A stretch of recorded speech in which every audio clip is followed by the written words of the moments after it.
Go. What is going on, guys? Welcome back to the Wipe Up Podcast. My name is Fernandez, and each and every episode, it is my goal for you to level up your movement and your mindset so that you can live your fittest and most fulfilled life. And today's episode is without a doubt going to help you do that. Today's episode is one of my favorite that I've ever recorded.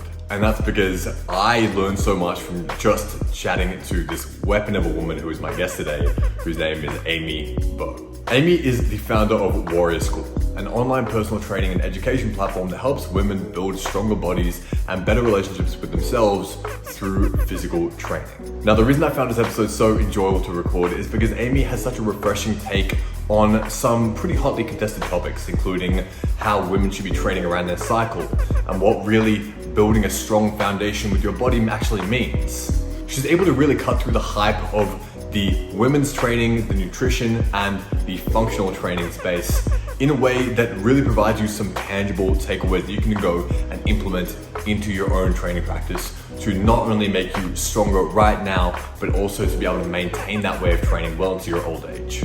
And if you're a dude listening to this, there's just as much in this episode here for you as there are if you're a woman.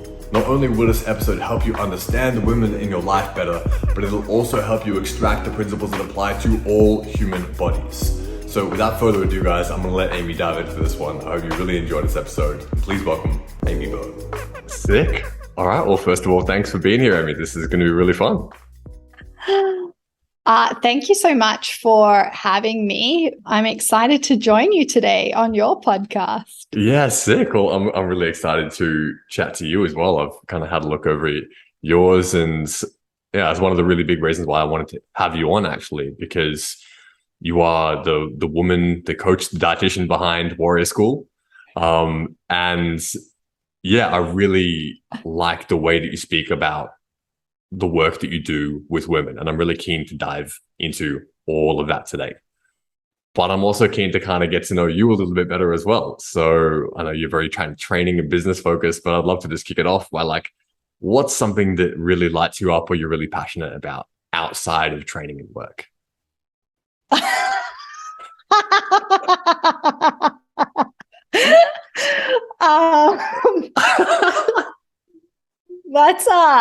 That's a cool question.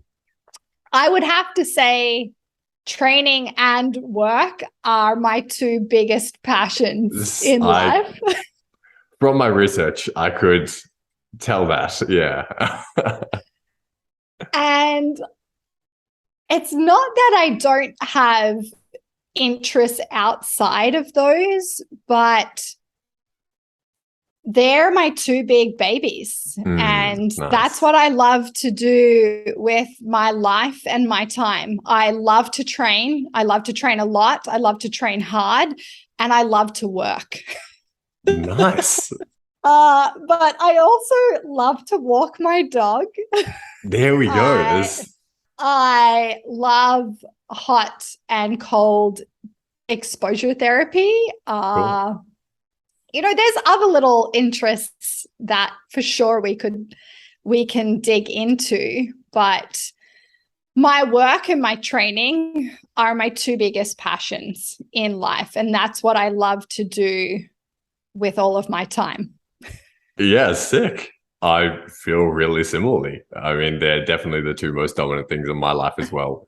And I was wondering if I was going to uncover some sneaky moonlighting is a different thing, but no, it's I really love that you've built your entire life around that, and that is what lights you up the most, because work and training for some people are definitely not things that are synonymous with joy and passion and fulfillment. They're a lot more like a bit of a chore and stuff like that. And so I think that's another reason why your philosophy really jumps out to me as well, is because it feels like you've found a way to make those really a bedrock and enjoyable part of your life as well. And you're able to benefit from all of the beautiful things that brings you.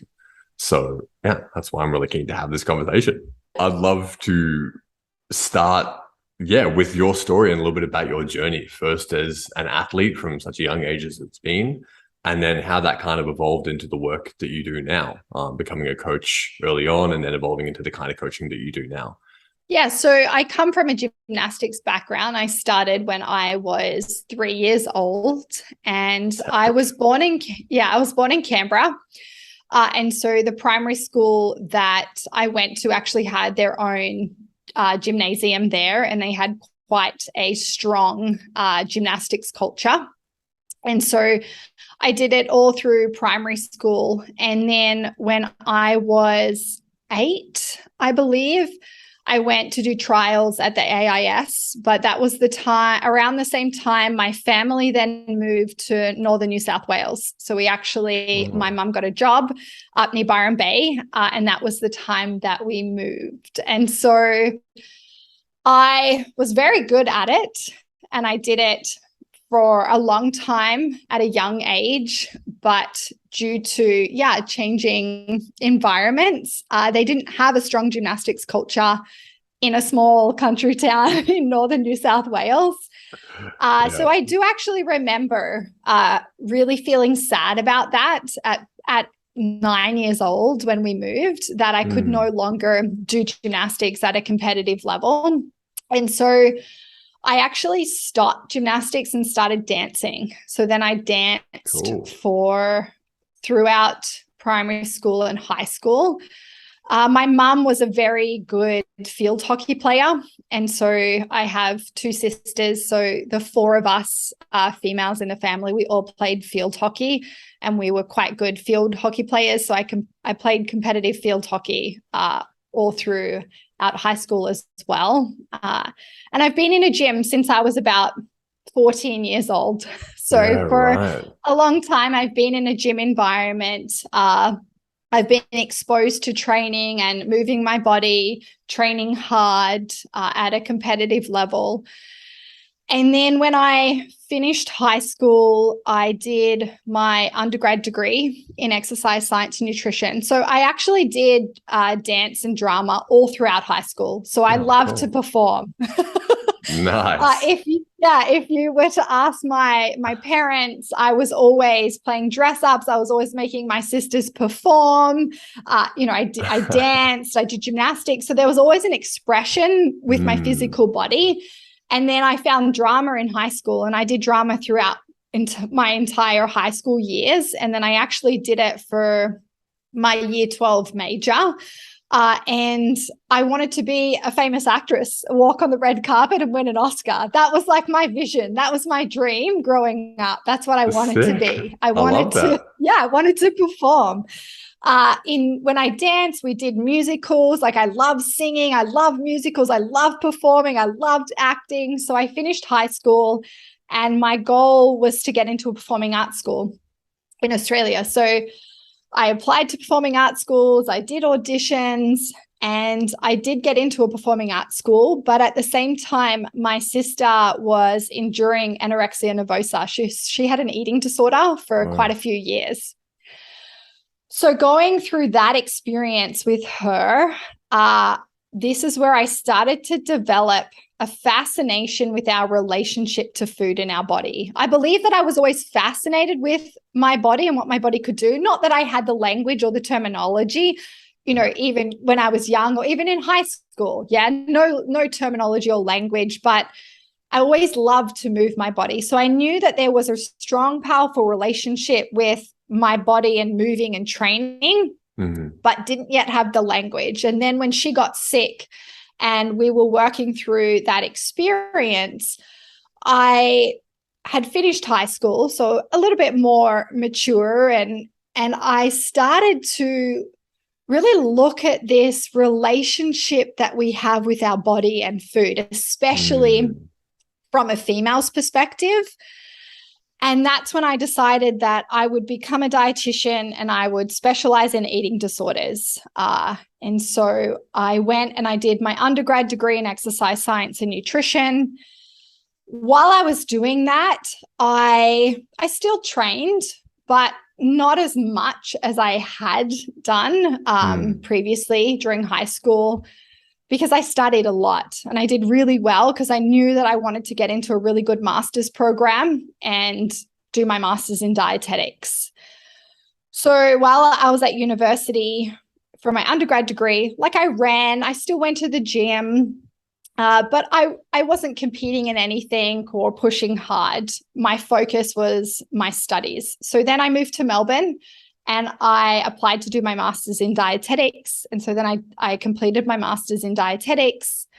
And it was that time, that was 18 months, that master's, and it was full on. It was very stressful. At the same time, I went through a terrible relationship breakdown. I had to move a bunch of times. I was doing my master's. I was getting myself up at 4:30 or 5 a.m. to train before I went and did my major clinical placement. There was 2 years there that were extremely stressful. Wow. And that took a toll on my body. I would have this intermittent, ongoing, chronic back pain or discomfort that would come on, it would flare up. And I was also running a lot at the time just because I wasn't good at it. I hadn't done a lot of running, and I like to be very good at things that I do. And so I get a little obsessed with things. So I ran a lot to try and perfect the gait and get better at it. That paired with uni and a lot of other stuff going on in my life, a lot of stress, I started to present with this chronic back pain. And one day I was flat on my back on the floor and I couldn't get up. I was just stuck on the floor.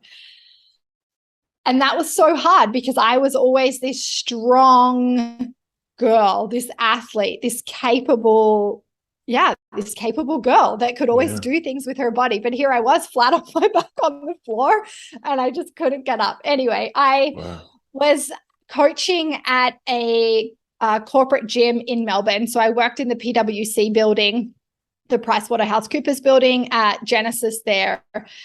I was working there while I was doing my master's. And there was a group of us that they became my very good friends. They were all coaches. Anyway, one of them was actually going to CrossFit St. Kilda, and she was seeing Jules, who was a coach there. And one day she said to me, "You should go and see Jules about your back. He specializes in pain and rehab. I think he can really help you."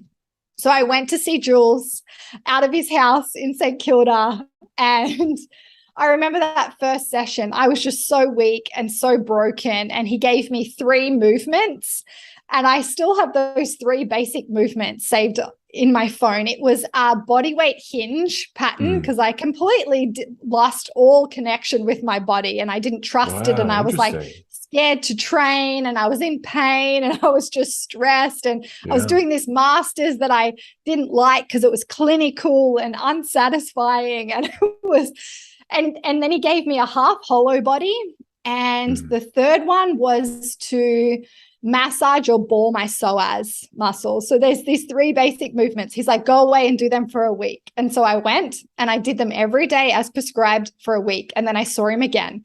And then he gave me more movements, and we just added and layered and layered. So I went from this girl that was so broken and weak, being in pain on the floor, and it took us about a year to build a strong foundation for me to learn how to move again. And that year was probably one of the hardest years of my life, but one of the most rewarding experiences I've ever had. And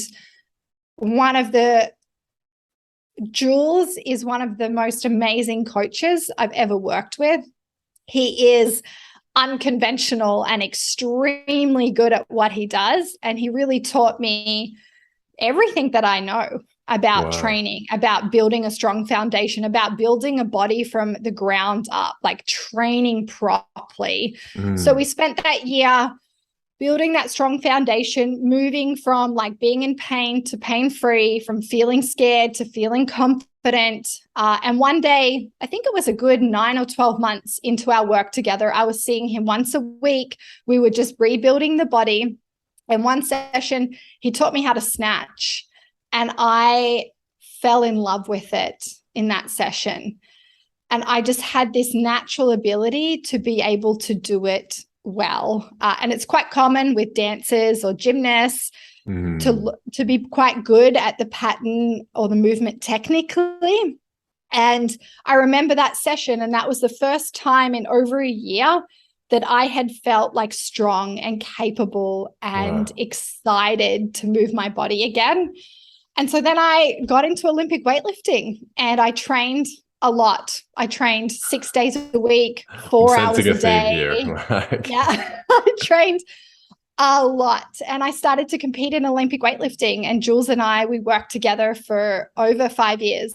And he turned me into, not him, but me, our work together turned me into this very strong, capable female that I am today. And I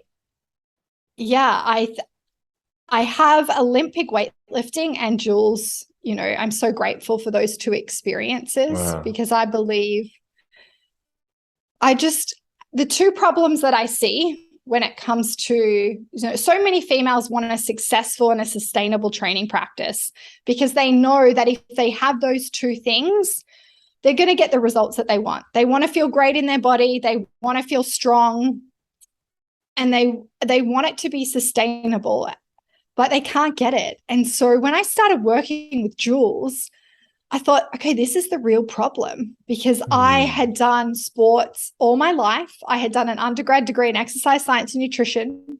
I was doing a master's in dietetics, but I didn't know how to train properly. I didn't know that I didn't have a strong foundation. And he taught me how to build a strong foundation, how to build a body from the ground up. And I thought, so many women don't know how to train properly. And so many coaches don't know how to build a proper foundation because there's only so many Juleses in the world. There's only so many amazing teachers. This was like 12, 13, 14 years ago. So this was a long time ago. Now movement culture and building foundations is, so much more popular. But yeah, 14 years ago, it wasn't really the fitness industry, and there was a particular way to train. And so I thought, okay, that's one real problem. The second problem is that so many women don't know how to progress and modify their training. They haven't been taught that as well. And that's what will stop us. If we don't know how to make our training harder, if we don't know how to modify it based on low energy or injury, well, then it's not sustainable. And it's also not successful. So those were two really valuable lessons that I learned from Jules then. And I was coaching at the time. I still continued to coach. And then I started to integrate my experience of like rehabbing myself and getting stronger into my work. I was practicing as a dietitian in private practice at that time as well, working with eating disorders. And so then I started to think, all right, I don't want to just be a dietitian. I don't want to just work with eating disorders, but I'm fascinated with relationships, our relationship to our body, our relationship to training, and our relationship to food. And so then I started to combine them. And that was like over 10 years ago where, I was training with both male and females. I was coaching both. And I was doing a lot of mobility and rehab work and a lot of Olympic weightlifting. I would coach those two things. So a lot of group stuff, a lot of in-gym work, and then my one-on-one clients on the side. But for the past, I guess I've been in Canada now for 6 years. So I was just taking my experience and what Jules was teaching me about building a strong foundation, and then I was using that in my work. And that's what I still do today when I work with all of the women inside of Warrior School.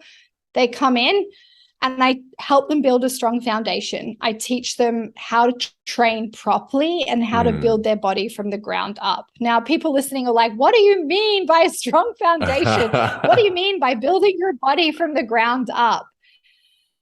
A big thing that we talk about in Warrior School is the slowing down. So I often, all of the women that come in, I slow them right down.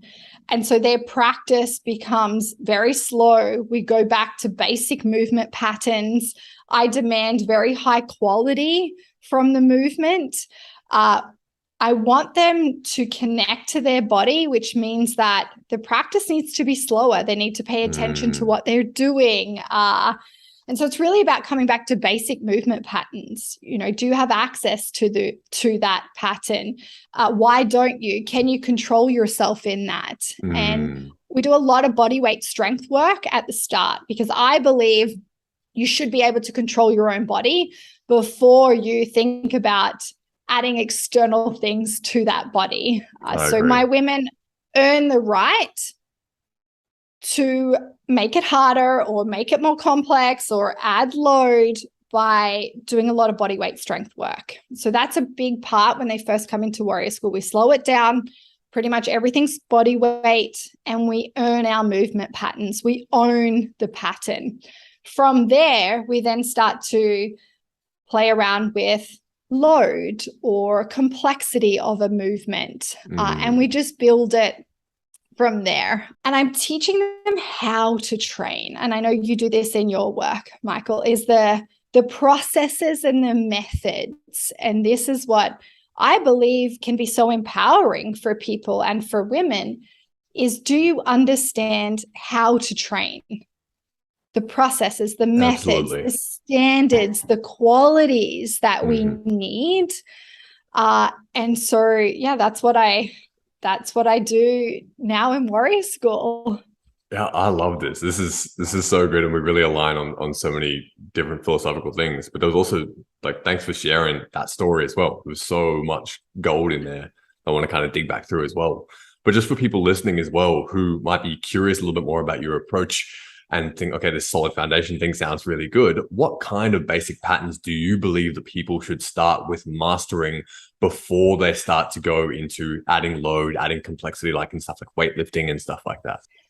Yeah, so there's this really cool study actually done. It's in the nutritional space, but it was done in 2021 by Holtzman and Ackerman, and they were talking about the hierarchy of nutritional needs for female athletes. So they created this model or this pyramid, and they were basically saying that all female athletes need to eat enough and they need to be hydrated. And then they went through this hierarchy. And then the last bit was this individualization on this hierarchy.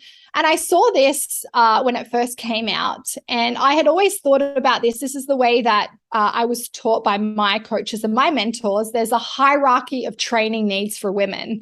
There is a pyramid, and imagine the base of the pyramid. We need to lay that down first. That's like the concrete of the house before we build the structure on it. Otherwise, it's going to come crumbling down. And so it's a really cool way to think about your pyramid. At the base of the pyramid is really safety, stability, and energy. Yeah, if we want a successful and a sustainable training practice, we need energy. We need a strong nervous system. So that is at the base. And so when the women come in, we're looking at where is their body at right now? What's going on with their energy, their metrics, their markers? What's the state of their nervous system? A lot of women I work with are in their 40s. They have been under eating, overtraining, stressed for a really long time. So they're a bit of a mess. Some of them have been on a healing journey and have really been working on that for a while. And so they've got some stability, some safety, and their nervous system is okay. But for a lot of women, we still need work there. And so we do that first. Where is the body at? Because that will determine where we can start with the practice. If we're really stressed and we're, red lights, orange lights, where we don't have the energy, we need to slow down and we need to get some energy in. We need to look at what's creating the most stress. And a lot of the work there is behavior and mindset work that I do with them initially. That doesn't mean they don't start a practice. They do, but that practice is slower. It's less time. It's only a few times a week. It's doing things. So basic movement patterns, you asked me. Well, what's your squat like? What's your single leg strength like? What's your midline and your pelvic floor strength like? Can you hang on a bar? So all of my women in Warrior School, they hang. It's really important for for grip strength, if they want to lift heavy weights later in their practice, if they want to do a pull-up. or a chin up, we need grip strength. So they hang. It's a really big part of their practice, especially when they first start. And what I'm looking for is, do you have access to the range? Do you understand the technique or the standards or the qualities of the movement? And so many women that I've worked with have like, I've been doing a hand plank wrong for 20 years, or I've been doing this wrong for so long. Why didn't people teach me how to do this? Yep. And that's just because they've been in fitness culture. You know, they've been in group exercise classes, or they've just trying to been doing their own thing in the gym, or you know, I believe that a lot of coaches, they don't know how to train properly. They truly don't know this hierarchy of training needs, not just for women, for people.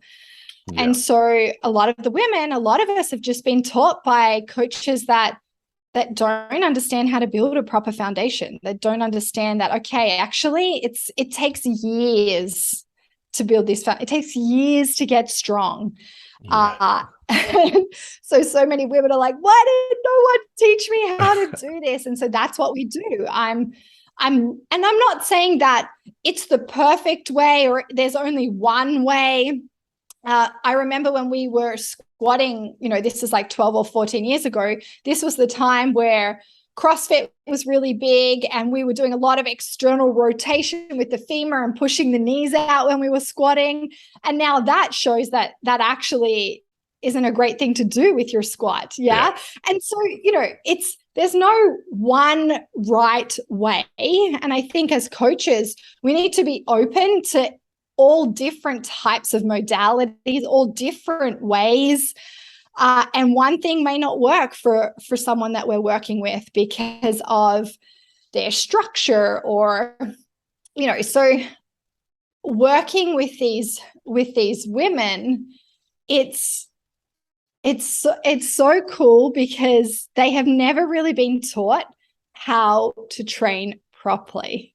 And so we just take everything back to, let's look at squatting, let's look at hinging, let's look at developing your push-up. Most of the women that I work with have never done a full push-up before, have never done a chin-up before. And so it's taking those basic movement patterns and meeting them where they're at and really just giving them a process. And we've spoken a little bit about this before. And I think what really helps is like, okay, this is where you're at. And these are all the progressions that we need to work towards to get to where you want to go. So often in the fitness space, we talk about time. How long is it going to take? How long is it going to take? Yeah. And the way that I like to talk about it with my women is, okay, we're not going to think about it in time. We're going to think about it in the process and the methods, the qualities and the standards and the progressions that you have to hit in order to build the certain movement. So an example I can give you, and I know that you do this in your work, is like the pull-up or the chin-up. Yeah, a lot of women, they want to do a pull-up and they want to do a chin-up, but they can't even hang on a bar. And so that's where we start. It's like I help them understand that in order to do that, you need to be able to hang on the bar. That's really important. And then you need to be able to move your shoulders and your shoulder blades. And then we need some kind of like pulling strength, and we've got to look after our shoulders. And so if you break it down, then they can see, oh, okay, so I'm going to work towards 3 60-second feet assisted hangs. And then we want unassisted hangs. And then, and so that is like the foundational work that we do, is I just help them. They have a goal, they have a skill. I go, yep, okay, this is how we're going to do it. And so we break it down and I give them the steps, and they're all on individualized training programs.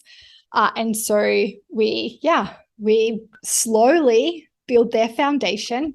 And I think it takes about a year, I think, to build a pretty strong foundation, to learn how to move well, how to control the body, how to develop basic movement patterns. I think it tends to take about a year.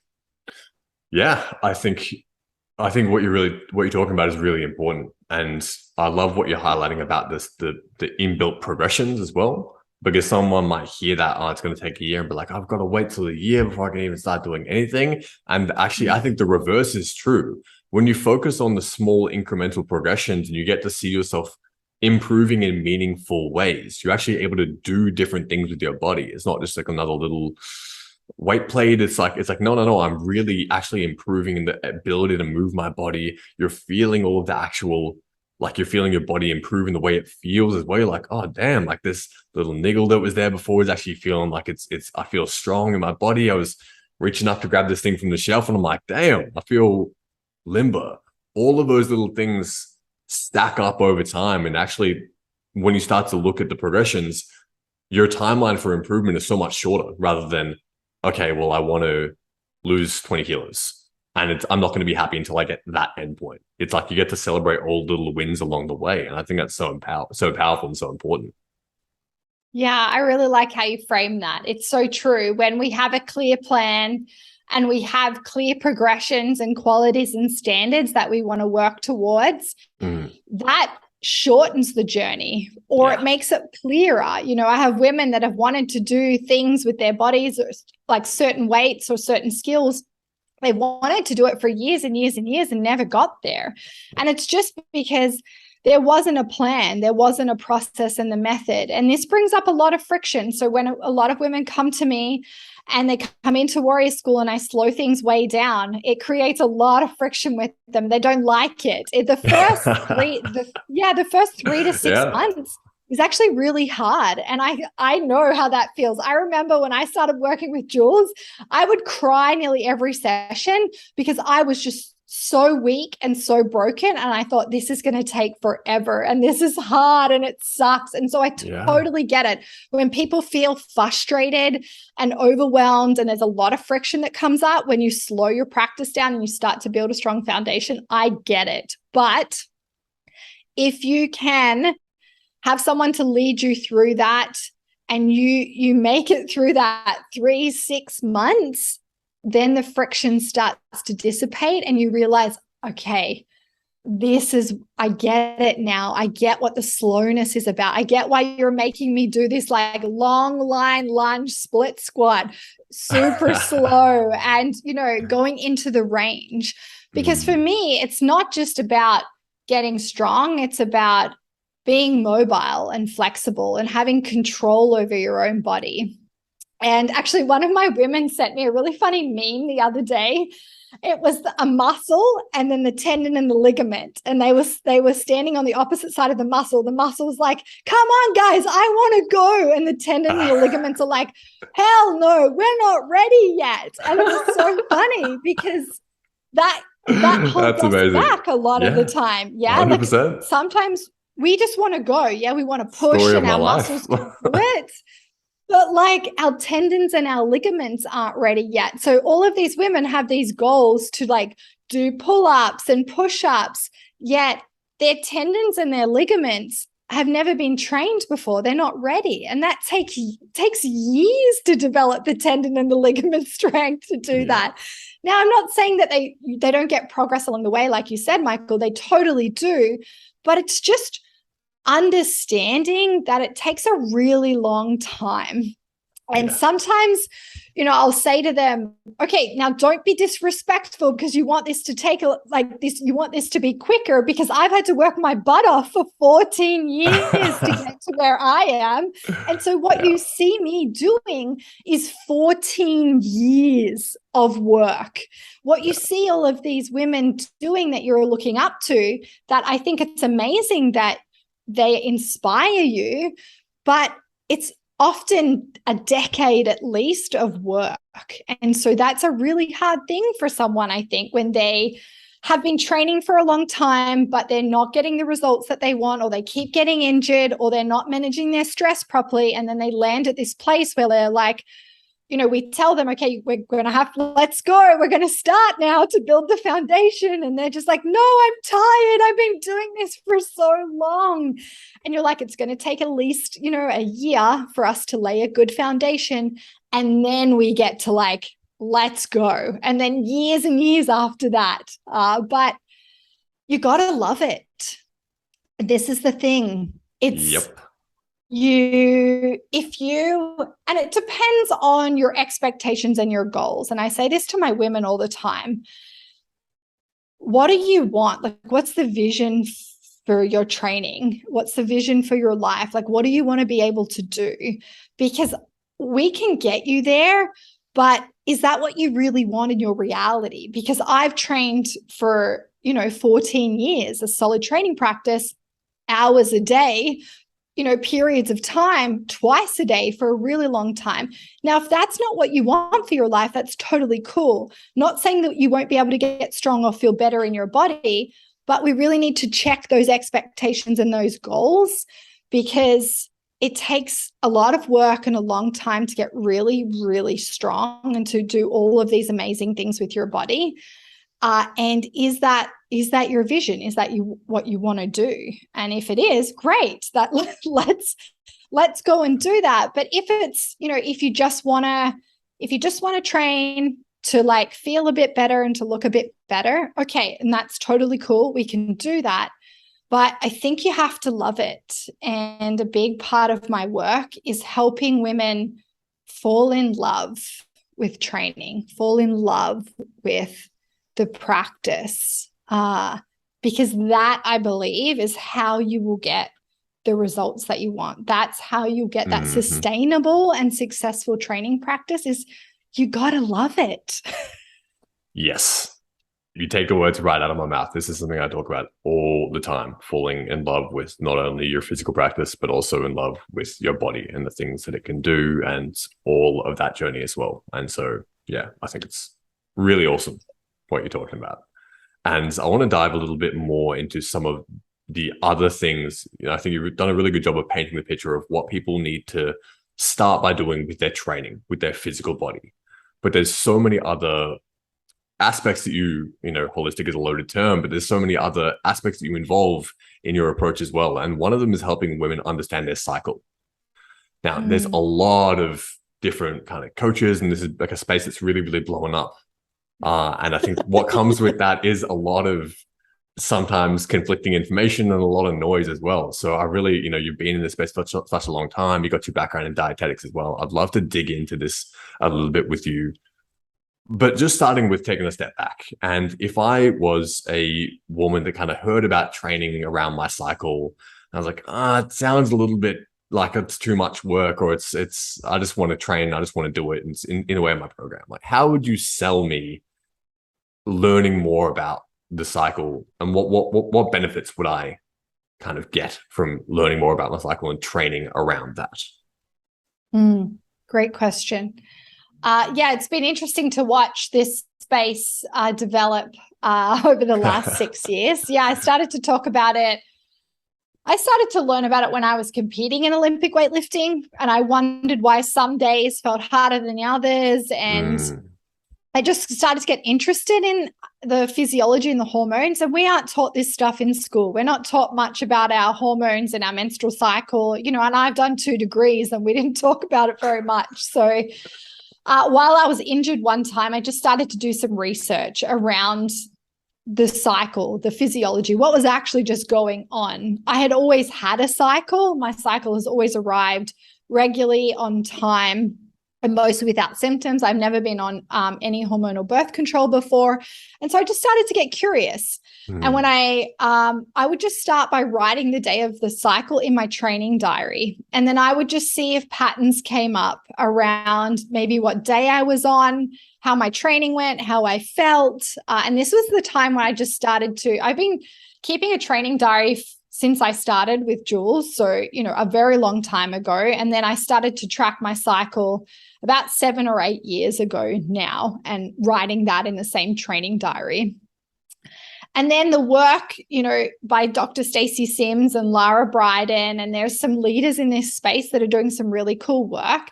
But then it reached social media, and then it became a micro trend, which loves to happen. And now like you said, Michael, there's a lot of conflicting stuff around it and a lot of misinformation. So the thing that I will say is that how you fuel and recover has a bigger impact on your training and your health than your menstrual cycle. Mm. So how well you fuel your body. So bringing in this nutrition piece, this energy piece, because the whole goal out of everything in life is energy. Yeah. If we don't have enough energy, the right type of energy for us, there's a strong nutrition strategy for us, none of it matters. We can't do anything well without energy and proper energy. So how well you fuel yourself and how well you're recovering. So how good your training program is, how good are you at managing all your stress in your life? So all of the other relationships. I like to view everything in life as a relationship. And we have a relationship with it. So what is the relationship like with your environment, your partner, your work, your food, your training, your recovery, your sleep? All of these other relationships will determine how well you actually recover from your training. Those two things, the food and the recovery, has a bigger impact on what day you are in your cycle on your training. Right. And I think that's would be my really key message about it. There's a lot of stuff out there around only do this in this part of the cycle, or only do this in this part of the cycle. And you can do whatever in any part of the cycle if you are fueled well and you are training properly and you're recovering well. So I've had some of my best training days on the last few days of my cycle and day one of my cycle, when we're meant to not tolerate training as well. And I've had some of the hardest, shittiest days on, day 14 of my cycle, when some of the research and some people say that you are meant to be at your peak and your best. And so what determines that? Yeah, it's not just the day of the cycle. What determines that is, did I eat enough the day before? How was my sleep? How's my stress? How's my recovery? Where am I in my training? Have I been training so hard for like 5 or 6 weeks that my body is tired? And yes, it might happen, that I'm on day 26 of my cycle, but I can't just say, yeah, on day 26 of my cycle, I can't train hard, because that might not be a true pattern. Now, if we track our cycle, and so coming back to, I believe every woman should know her cycle because she should know her body. So we need to understand our bodies better as women, because I was having a conversation the other day with one of my women. And so a lot of the women that I work with, they're consumers. They love to consume information, a lot of information about health and training and nutrition. But then they get really overwhelmed because there's all of these things that we're told what to do. An example I gave her was like, yeah, there's all of these like guru people out there telling you to do this certain morning routine. And I'm like, I'm anti-morning routines. I actually don't like morning routines. Yeah. I just get up and I just want to have coffee and a snack and walk my dog. Yeah. I don't want to sit there and do this and this and this and have this and drink this. And I can say that and I can feel confident in my approach because I've developed that over a decade of tracking and understanding my body. So when I hear something, I'm not closed to information. I think I'm curious to being like, oh, what is that piece of information? Like, what is that research, or what is that approach or strategy? But I know what works for me because I've done it for so long, and it works for me because because all of my markers are really good. And so I was saying to her, you need to pause and you need to ask yourself, well, like, what is true for me? Like, what do I truly want to do? And this is the same with the cycle. It's, well, what is true for you? If you're seeing someone say, hey, only do yoga and stretching on the last week of your cycle, like, is that true for you? Yeah. Or actually, can you train, and can you train hard? The only way you're going to know that is if you are tracking. Now, I don't mean, hey, get out, your tracking app and just track all your calories. Not saying that that's not helpful. It's a great tool. I just mean, get a training journal. Write what day you are on in your cycle. Write how much sleep that you had. Write how you feel, your energy. Like, look at some of your markers, and then also write your training down and just see if you can find patterns. patterns in terms of what day you were on, how much you slept, how you felt, what training you did. And it's only those patterns over time that are going to give you the data, that are going to reveal the secrets of your body. And then you know how to develop a strategy that's true to you. So when you hear something from someone, you're not going to be pulled to do that because you're like, well, no, actually, I know that this works for me because I have the data here. And so we can like hold strong, I guess, and be confident. And this is what I want a lot of women to be. I want them to be confident to walk into a gym. I want them to be confident in all of their relationships that they have with everything in their life, to really hold that posture of like, yeah, like I got this and I know this is true for me because I've done the work. You know, I've spent the years listening to my body, finding patterns, finding what's true to me. And so then they won't be shaken by the culture, because the culture is always going to be here. We're always going to go through micro trends, macro trends, whatever. But what's true for you? And that's the same with the cycle. It's track your cycle. You know, we should have a regular cycle. It should arrive on time and it should arrive mostly without symptoms. And even that blows a lot of women's minds because they weren't taught that. And a lot of women actually don't have regular cycles. They don't arrive on time and they give them a lot of trouble. But what is that? It's an energy stress problem. It always comes back to it's an energy problem. So we need to look at your nutrition, and it's a stress problem. There's something going on with your nervous system, your metabolism. There's a lot of stress. And so therefore the cycle's impacted. Then you can enter the whole conversation of like the performance space. So they're using it a lot for female athletes and their performance. And yes, there are some things that happen in different parts of our cycle that our physiology changes a little bit. Okay. So totally. And that could impact maybe our training, but it doesn't really impact our performance. And Dr. Stacey Sims talks about this quite a lot. When it comes to the cycle, we can look at it with our training because we're doing our training all of the time. And so we can see if we can find some patterns. But when it comes to performance is really just like one day, one time, one event. And if we've done everything right, proper training, proper recovery, proper fueling, it's not going to impact us on that one day, that one performance. It's more so looking at it from a training perspective. And so there's a little bit around like, you know, our core body temperature is a little higher in the second phase of our cycle. So potentially our time to fatigue is a little quicker, but we can take all of these things that the physiology, you know, shows us or changes, which potentially could make it harder. And we can just throw strategies at it, basically, that can support us. So then we can still show up and we can still train hard, we can still perform. And I think it's just being aware of, hey, okay, so this is what the physiology is doing in the second phase of the cycle. Now, what's a strategy to counteract that or support that? It's not like, okay, this is what the physiology is doing. Don't do anything because it's going to be harder. It's all strategy. It's all, so. This is awesome. And I'm if you're not watching the video, like I'm just scribbling madly here because there's so many different points in here that I want to come back to. And first of all, I really thank you for highlighting that, understanding that point so hard of it.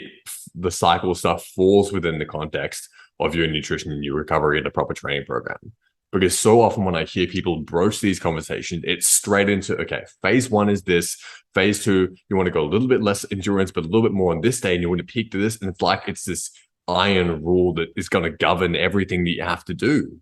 And imagine if I was competing, or if I was a woman, if I was competing on an unfortunate day of my cycle, that's going to play on your psyche so much. So I love that you've come back and just underlined, it's like this falls within the context. Yes, it does have an effect.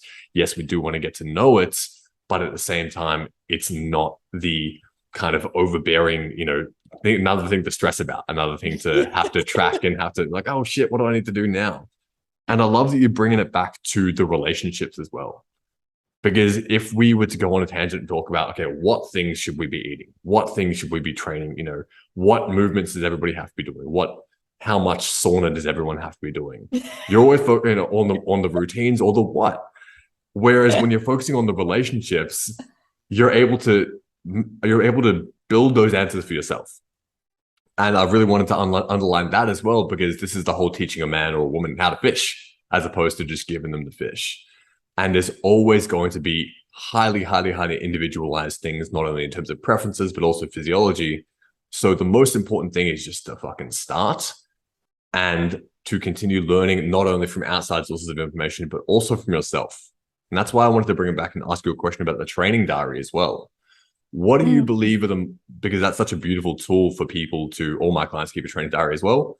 And it's such a great tool for data and understanding about how to form those answers for yourself. Because in the beginning, it's not easy to know what is true for me. Fuck, I have no idea. So that's where this training diary really comes in. So what data do you recommend that people track in a training diary to start to inform these questions and these answers they can get from themselves? Yeah. That's such a cool question. And it's, I really want to highlight that it is hard. If we've been disconnected from our body for so long, or we've been told what to do by the culture, I get it. It is hard. A lot of women that I work with, they have no idea. Yeah, I didn't.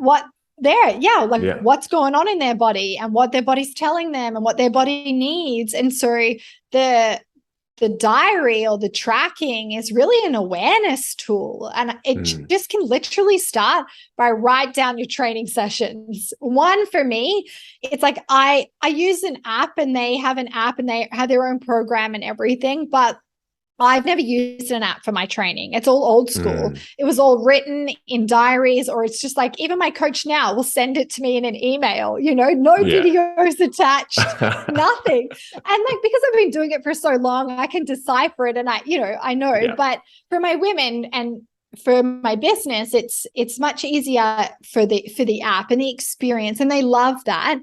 But the app comes with the phone, and the phone comes with distraction. Yeah. And so I encourage them to get a diary. Yes, use the app if they need to reference the video or certain things, but I want them to write their training in the diary. And along that, I want them to write, like, what did they notice? What did you notice today in training? What did you notice in that set or in that movement? What did your body tell you today? And we're so quick to just get in and get it done and go hard and go fast and get out of the body. So a lot of women that I work with have done things to get them out of their body. Yeah. Oh no, I love doing that because off. Like I switch off, or I want to get out of my head. It's really it de-stresses me. And this is why the way that I do it creates so much friction with women, is because I'm like, oh, no. Here we go. We are coming into the body. Yeah. And this is why I deliberately slow down the practice. This is why I deliberately don't put them in gyms if I don't need to. I prefer them to train at home. This is why we do body weight strength training. Is it a slower way? Hell yes, it is. I'm notoriously known for the long way home. I could get quicker results if I put them in a gym, put them on machines, and we could do, for sure. But that's not my way. That's not my approach, because I'm teaching them about their body. You ain't going to learn very much going straight into a gym and just jumping on a bunch of machines. You're going to learn so much more being in your home, having to slow down, having to keep a training diary. So write down your training. What did you notice? Where did you feel something in your body while you were doing that? So all of my women in their notes, left knee during this, like, this is what I noticed. So they write, the big note takers. And this is a connection to their body. They are actually paying attention. They will track their cycle, so the day of their cycle. Some of them, if we're looking at their energy, they'll be doing they'll write down what they eat. Yeah. And whether that's it, we do actually like objective tracking or more subjective tracking. So for me, this diary stuff and the tracking stuff, there's a subjective side to it and an objective side to it. So the subjective side is, how do I feel? What do I notice? What are my markers telling me? Like my sleep, my energy, my appetite, my cycle, like we're just subjectively writing that down in a journal. Now, I like to start with that. Again, we could go straight to the objective and I could know straight away exactly how much you're eating, straight away, this, and this.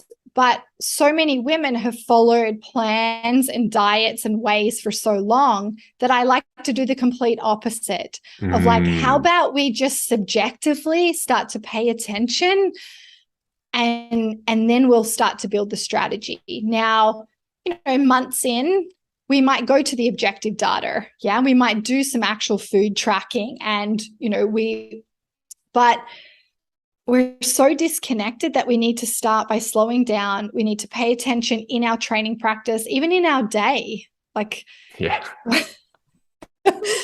How are you feeling? How is your energy? Do you have an appetite when you wake up? Do you poo at least once a day? What's your cycle doing? We could use temp and pulse. That can be helpful, as I do a little bit of temp and pulse work with women. That just kind of gives us an indicator around ovulation and their cycle, but also recovery. But I still write all of my stuff is in a notebook. All my training is in a notebook, and I'm writing what I'm doing. I'm writing what I've noticed for that session. So if there's like a discomfort or a niggle or something felt hard or just anything that you notice, write it down. Write it down in your notebook. Write down how much sleep you got, the day of your cycle. And then you're going to have, I can't even count how many notebooks I have, like so many. But like that's data. That's data for you. Like then you can look back and you can start to see patterns. And this is how we bridge this disconnection. No one else can do it for you. I can give you a training program for sure, but I'm not in your body. Yeah. And it's not my job to track and do all of this for you. That's your job. That's your responsibility, is to start to pay attention to your body. What is it telling you?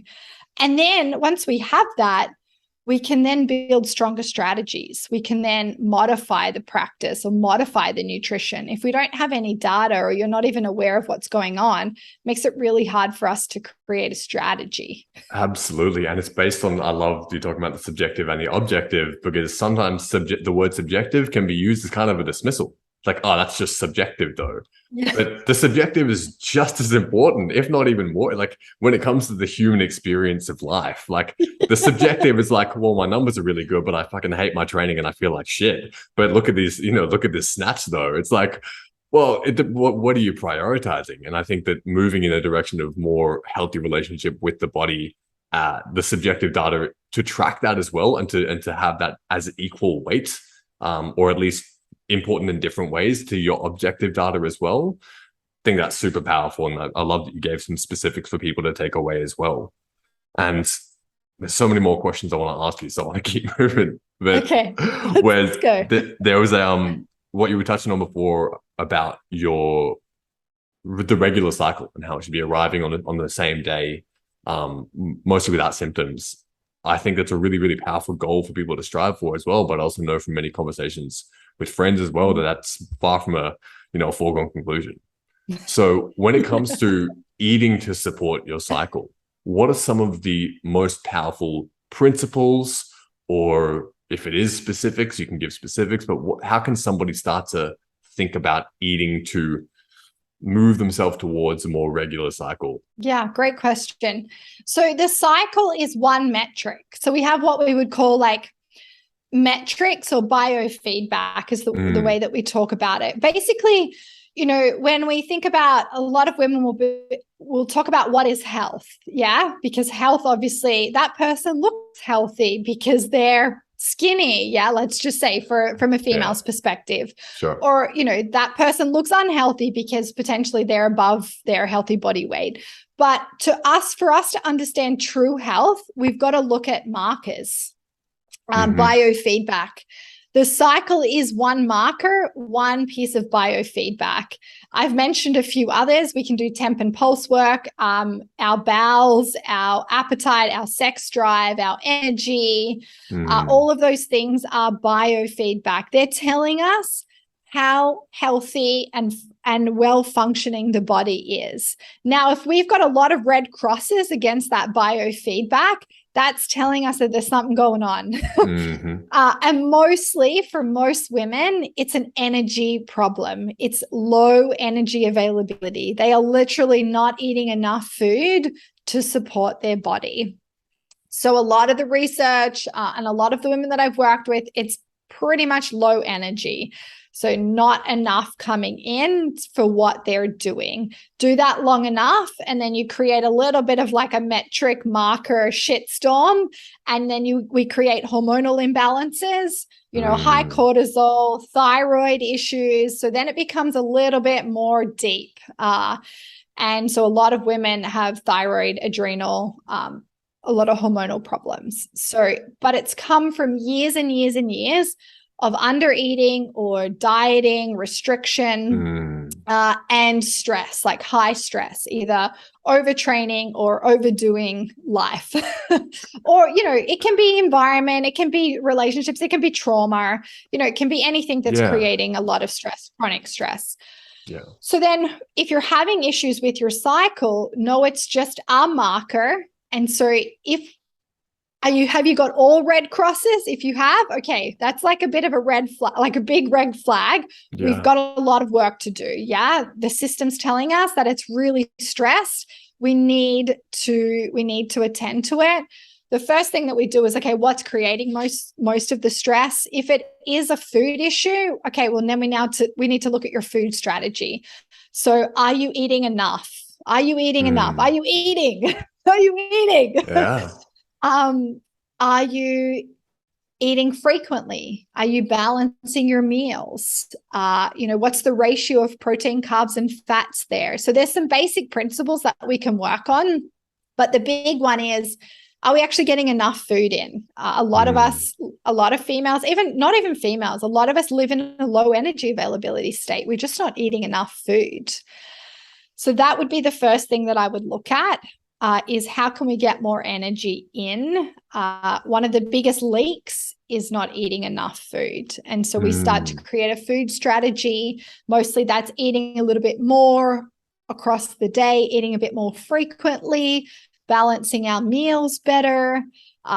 And from there, then we'd go deeper into that. But that would be 3 basic things that you would look at of, am I eating enough? Now people are like, well, how do I know what's enough? So you'd have to work out like how much do you actually need to eat, and this is not an exact figure, but most women need to eat at least 2,000 calories a day. Yeah, at least. And a lot of women aren't getting anywhere near that, because then we've got life and training on top of this. So a lot of our energy expenditure is like, mid 2000s. And then if we're eating so low, we're in what's called a low energy availability state. And we're in that too long, it just creates a lot of stress on the physiology. And then we start to get cycle problems, because we don't need our cycle. We need it to get pregnant. That is what it is designed for, is to have a baby. Now, if the brain goes, I don't have the resources for this, like we are not going to make a baby because we are low on resources, and we need to keep like the brain alive, the heart alive. Yeah. So the brain sends a signal to the ovaries and it turns down the hormones. So it turns down a pulse system, and then basically we don't ovulate. And so no ovulation, no making babies. Yeah. If it gets so bad and we're stressed for a really long time, no cycle at all. And so it completely will turn it off and we don't get a cycle. If a lot of women experience painful cycles, a lot of PMS symptoms, it's just stress. It's the body saying, I am stressed. And whether that's overstimulation, overconsumption of coffee or alcohol or food that's not supporting you, or over-exercising, this is why you have to truly be honest with yourself. I think a lot of the time, a lot of women know, like, be honest. Like, what do you think it is? Is it drinking wine every night? Is it not eating at all? Is it overtraining? What is it that you think that's creating the most stress in your body? And then we need to slowly work on that. But we also need to work, like you said, on the relationship to that, the beliefs and the mindset work behind that. But yeah, I think for a lot of women, it should arrive pretty regularly. Now, of course, there can be a little variation. Yeah, some days some months I'm smack on 28 days. Other months it might be more 30, but I don't vary very far from, it's never less than 28 and it's never more than like 31 or 32. Like there's a pretty tight range that you'll find for yourself. And then it's meant to be regular. So she's got to arrive every month. She's meant to come every month. And then mostly without symptoms. We're actually not meant to experience a lot of symptoms. And that is a sign that the nervous system or the metabolism is stressed if you're experiencing a lot of PMS symptoms. So we need to, that's where we would start. Yeah, this is awesome. I'm learning so much just alongside everything else. And I want to come back and highlight as well that what was coming up for me when you were speaking is that there's a real problem. Yeah, I like how you're talking about the crosses and lining up a lot of different metrics and a lot of different points of data, because whenever we try and look at the body and we try and pull just one lever, like I have this problem and let me just try and pull this lever and that should be fixed. There's such an interdependence that can't be ignored. And when we try to ignore it, often just shit doesn't really work and we just get frustrated. So when we're kind of coming from the source like this, you're like, okay, lining everything up and be like, okay, what do you think it is? You know what I mean? And then starting to eat to support this. But another thing when it comes to more energy, especially when, you know, women are looking at things like weight loss and wanting to do that kind of thing, often I can imagine it would create a little bit of stress of like, oh, do I have to eat even more or something like that? You know what I mean? So how do you manage that relationship between increasing kind of like, or trying to get out of that low energy availability state while still moving towards their kind of body goals? Yeah, I think there's two things that come up, Michael, for me around that. So some women actually will eat too much. Okay, so this is like, so there's two things that I see happening. You know, there's a lot of people say, yes, you need to be in a calorie deficit to lose weight. But some women I know have been in a calorie deficit for so long that they've created such a hormonal shitstorm that they actually just can't. They have got a lot of thyroid problems, a lot of hormonal problems. And so they are in a deficit and they actually aren't eating enough food. So we need to bring them up and we need to rebalance and support their thyroid. And then, so there's that side of it. But then there is women that aren't eating enough food balanced consistently, but are over consuming things like alcohol or a binge eating. And so, yes, their consumption is sometimes extremely high, especially if they're not actually doing a lot of training. Maybe they're in a period of their life where they're in pain or they're tired or something's going on and they're not training at all, but they are drinking wine every night and they are binge eating. So those women are probably over consuming on calories.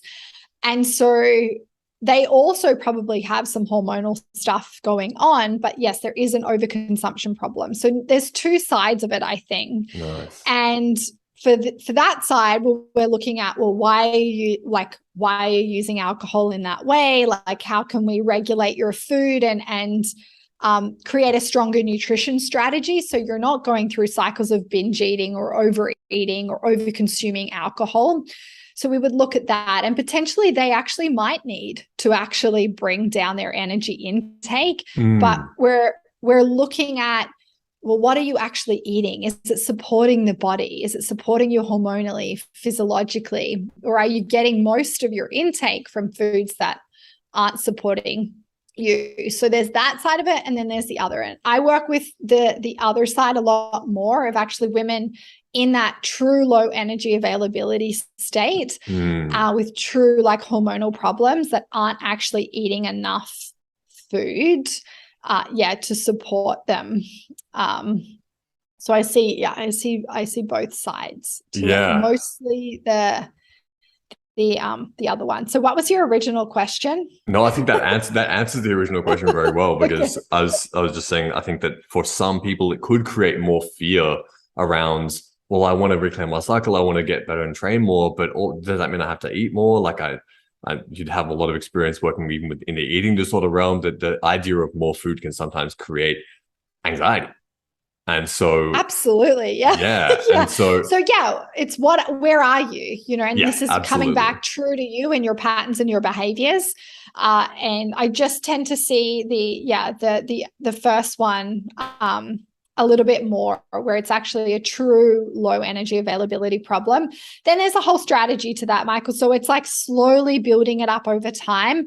We don't take a woman who's like really under eating and then whack her up really high, because that's really stressful on the body. And so it's just a slow build over time for her. And then on the other side of it, I've worked with a lot of women that, do use alcohol a lot. And so we have to work longer time frame on really looking at why are they doing that? And so, looking at the binge eating or the overeating or the consuming of the alcohol to regulate their intake a little bit more. Yeah.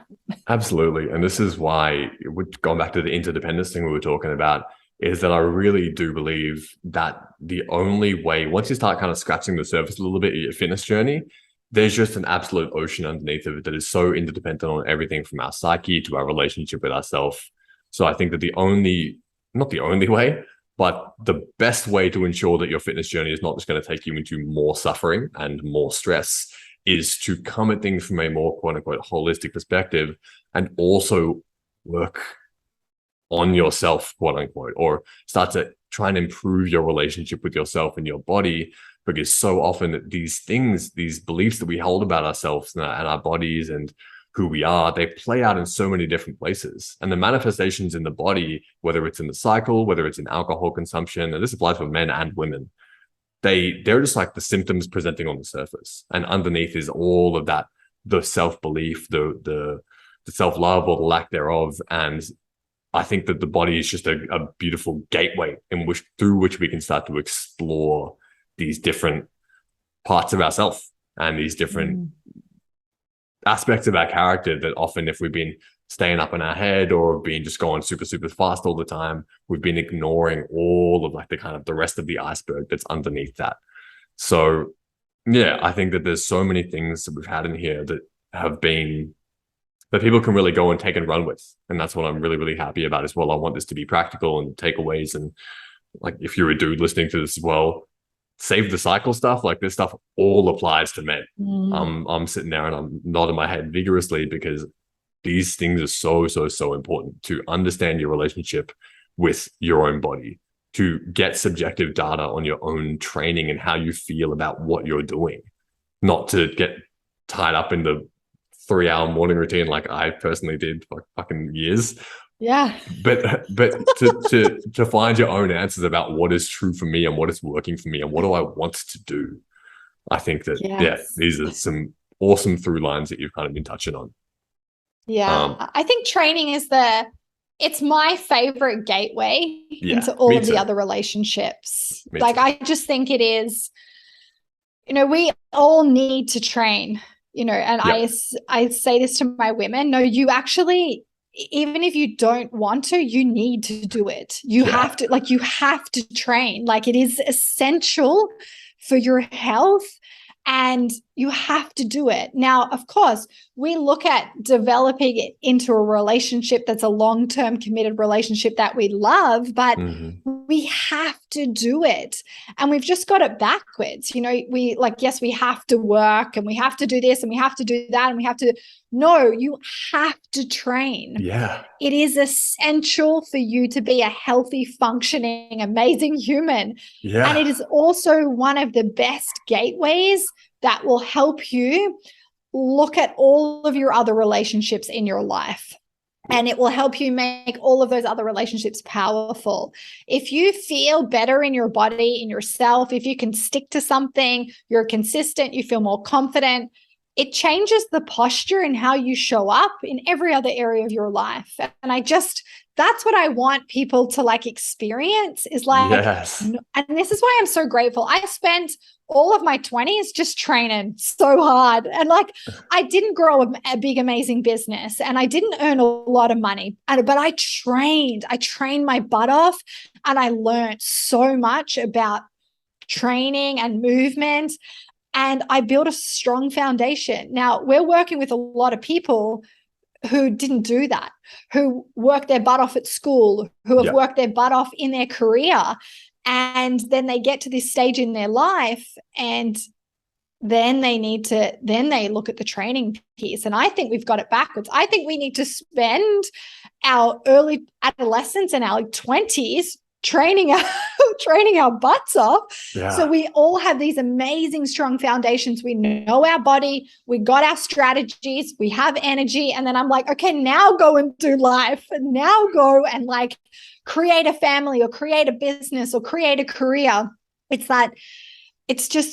backwards. And I think that what if we could change that for our younger people? What if we could truly say, no, actually, the most important relationship you'll ever have is with yourself and your body. So you need to train, or not just like train, you need to move. Yeah. You need to go and explore different, the movement part, the physical expression is the most important part, because that, I believe, will help you in every other relationship of your life. So I like to think about it like you were the only person you can't break up with. You know what I mean? Like, you can change relationships, you can change banks, you can change careers, but you can't break up with yourself. You're going to be you forever.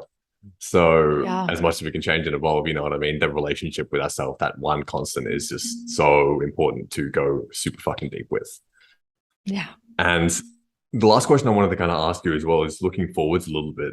I have conversations with my mum, for example, you know what I mean? And so many different people that express how hard it feels like it gets as you age, as you get older. And I know you work with women in their 40s, and it's, I've read studies as well about how, your metabolism doesn't actually slow that much until 60, and then it's only like 2%, and all this different kind of stuff. So there seems to be this literature that's like, oh, it shouldn't get that much harder. But the subjective experience is that it does. So I wanted to ask, to kind of close up, like, what's your take on how we should be thinking about our bodies as we age? Is it just inevitable that it's going to get so much harder and everything is so much harder? Or are there different ways in which we can think about it? Are there different things that we can do as we start to age in order to maintain this healthy relationship with our body and continue to do shit with our body that we're like, that's dope? That's such a great question, Michael. My two good friends, Josh and Jeannie, who are the real food gangsters, so they're leaders in the metabolic space. They have this idea or this concept, and it's about debt and withdrawing money. And so then we're in debt. So the longer we're in debt in our lives, and a lot of us have been in debt for a really long time, like we haven't built a strong foundation, we haven't been nourishing and moving our body. And so we're in a lot of debt. Now, to pay back that debt, it takes a long time, and it feels really hard and feels really overwhelming. And so I love their analogy. And that's that's what a lot of women feel like. That's what your mom feels like. If she's been in debt for a long time, it's hard. It's hard. It's overwhelming, and it's scary to start, and it feels really hard. Now, what helps that? A clear plan helps that. Someone to lead you helps that. Imagine you actually being in loads and loads and loads of debt and having no idea actually how to get out of it. Having an accountant there that can lead you through it, create a plan for you, that's going to be helpful. And it's the same with the training stuff. All the women that I work with, and I don't lie to them, it's going to be hard. Yeah, it is totally going to be hard. If you are low on energy, you haven't trained for a really long time, it's going to be hard. And so to think about it like that, I find is really helpful. Having a plan, a clear plan that meets you where you're at right now. And this is why getting really clear on where is your body at right now? Where are your markers at right now? What do we need to do right now?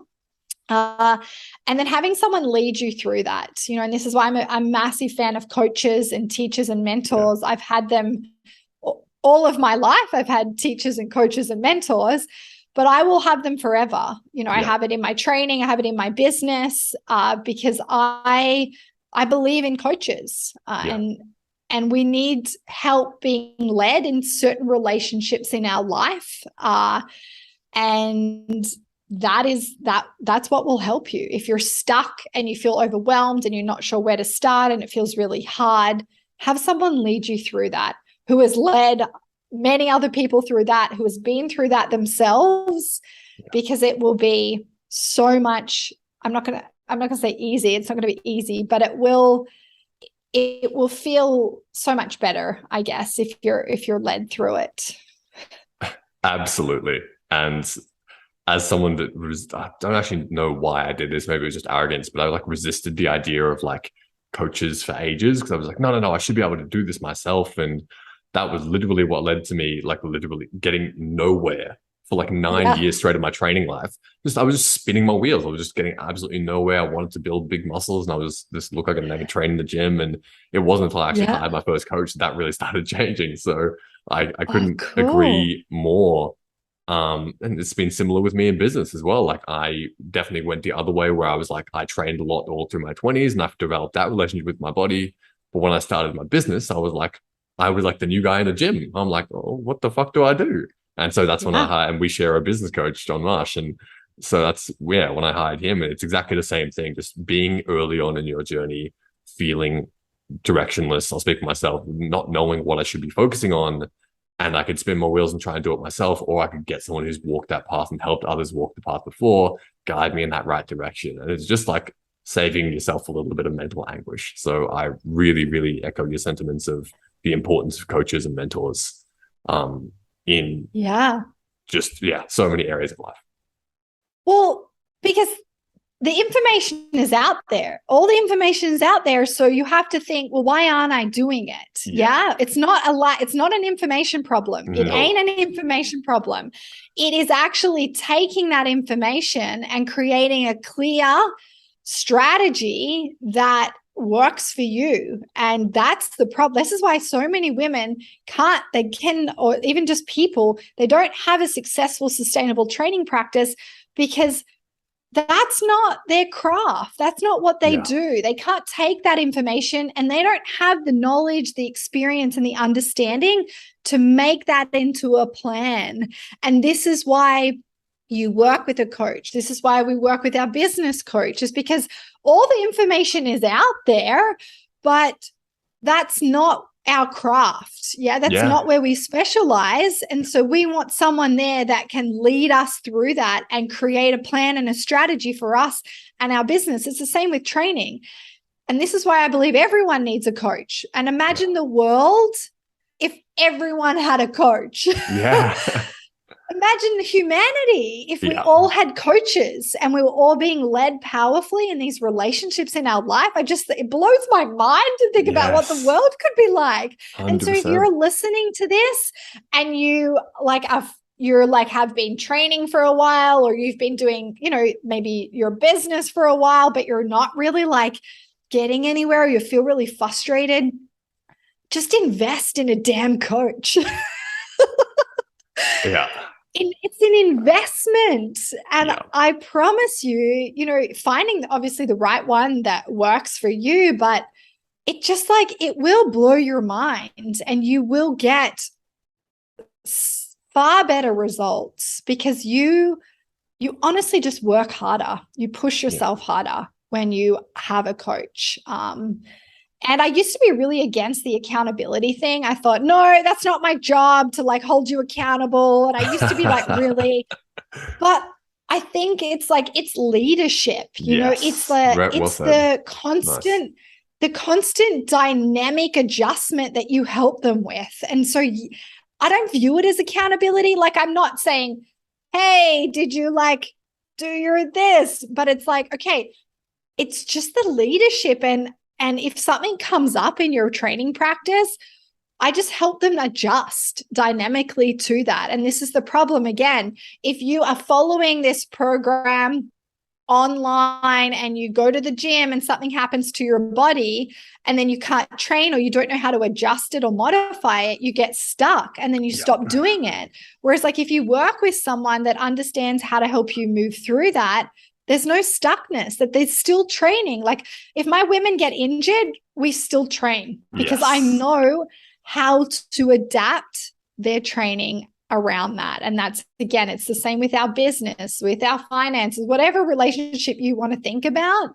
It's that the reason why you can't make progress in that is because you don't know how to dynamically adapt in that. And so find someone that can teach you how to do that. Yeah. I could just keep going on. So 100%, but I think this is a really nice place to kind of wrap it up as well. And I love what you were saying about the accountability thing, because it's like, it feels like accountability plus empowerment is like the leadership bit.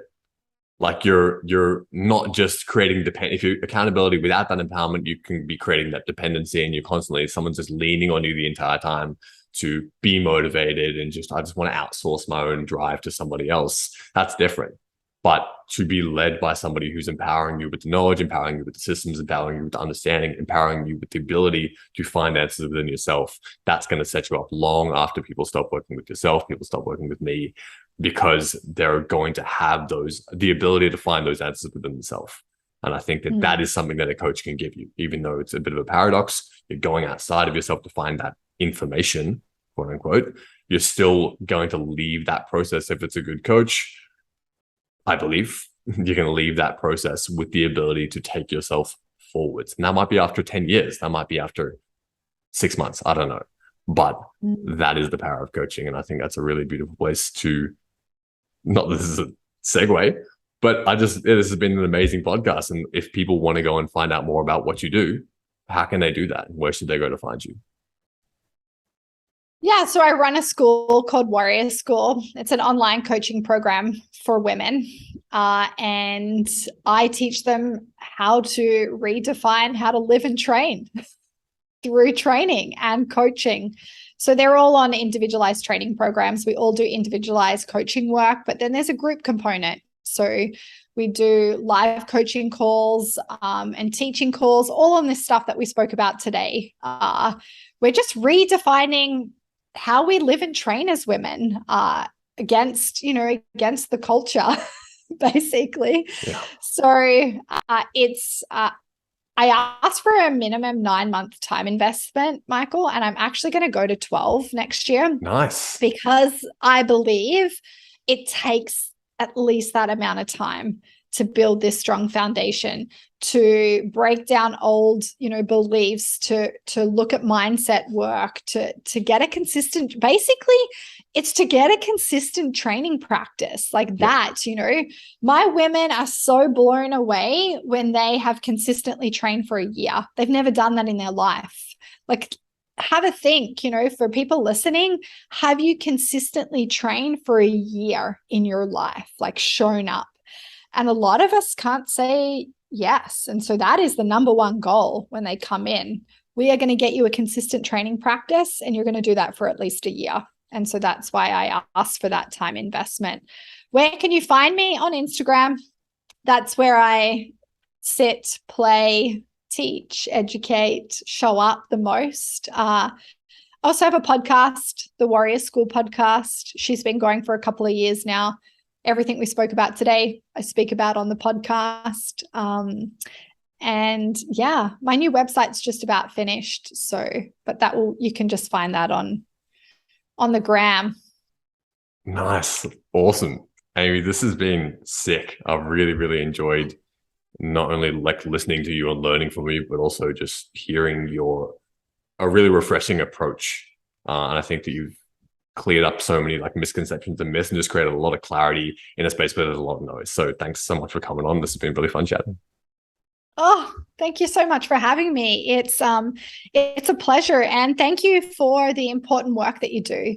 It's very important that we have amazing coaches and leaders and teachers in the space teaching people how to build proper foundations. And so thank you for your work. And it was so much fun. I had such a great time.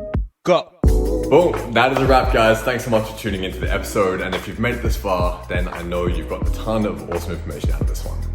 And if you want to go and find out more about what Amy does, what she does with Warrior School, then you can go and check her out on Instagram at AmyKateBowe.